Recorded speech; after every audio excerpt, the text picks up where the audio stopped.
আলহামদুলিল্লাহ, মহান আল্লাহ তাআলা এবছরের প্রথম তারাবি নামাজ পড়ার মতো তৌফিক দিয়েছে।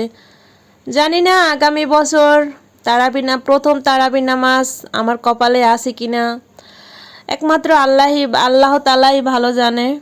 তারপরও আলহামদুলিল্লাহ, আল্লাহ যে কয়দিন পৃথিবীতে রেখেছে নিঃশ্বাস নি আল্লাহর নামে সব কিছুই।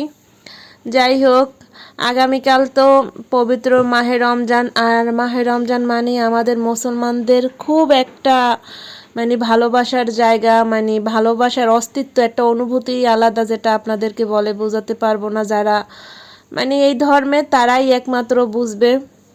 তারপরও সকল ধর্মকে আমরা সবসময় শ্রদ্ধা করি, সম্মান করি। যার যার ধর্ম নিয়ে ধর্মের কোনো বিবাদ জানি আমরা কখনোই না করি। তারপরে আলহামদুলিল্লাহ আমি মুসলিম, এটাই আমার বড় পরিচয়।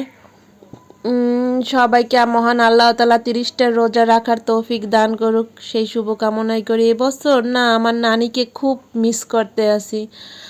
নানি মহান আল্লাহ তাআলার কাছে 10 মাসের মতো হয়েছে চলে গিয়েছি। গেল বছর এরকম টাইমে ফোন দিয়ে এবু এই দোয়া পড়বি অনেক কিছু বলছে।